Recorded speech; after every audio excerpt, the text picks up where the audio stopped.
Chers concitoyens de la 6e circonscription de l'étranger, bonjour à toutes et bonjour à tous. J'ai souhaité, en complément de la newsletter habituelle mensuelle ou bimensuelle, m'exprimer devant vous de manière directe par ce format vidéo, qu'on refera probablement à l'avenir.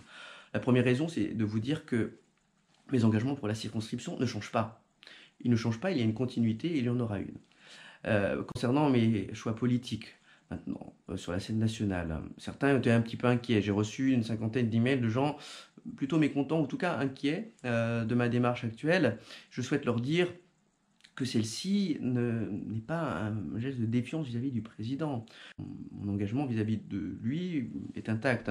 Néanmoins, j'ai un problème, en effet, concernant la direction politique du mouvement. Je n'ai pas fait campagne pour le président de la République, ni pour ma propre élection, sur ces idées. J'ai fait campagne sur des idées qui étaient des idées qui incarnaient, certes, une forme de solidarité, mais pas sous la forme gauchisante socialiste habituelle, et qui, par ailleurs, incarnaient les valeurs du libéralisme et également d'une forme de patriotisme ouvert.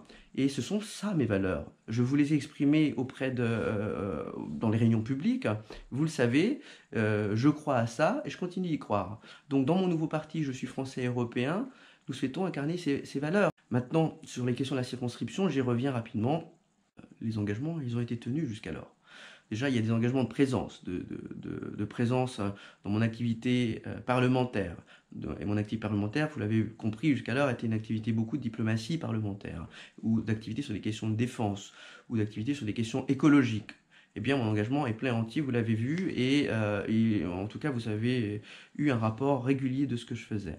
Maintenant, sur la question fiscale qui était au centre de mes promesses, la suppression de la CSG-CRDS sur les revenus du capital immobilier, j'ai obtenu cette suppression avec l'aide de mon collègue Alexandre Holroyd qui a travaillé avec moi sur cette question. Sur la question de l'éducation, c'était mon autre gros pilier finalement. J'ai promis de m'occuper de près des établissements français à l'étranger, ce qu'on appelle le réseau AEFE. Nous avons 5 établissements. Mais ce travail est fait. Les équipes pédagogiques le savent. Nous venons les voir. J'ai engagé une collaboratrice exprès dans ce but, Catherine Clamadieu, qui vient auprès de vous, en tout cas dans les lycées français, auprès des comités de gestion, auprès des parents d'élèves, du corps enseignant. Elle est elle-même ancienne enseignante pour pouvoir travailler, pour notamment faire remonter vos meilleures pratiques pédagogiques pour que le nouveau directeur de l'AEFE, M. Brochet, que je rencontrerai bientôt, puisse avoir une idée simplement de ce qui pourrait être profitable au reste du réseau.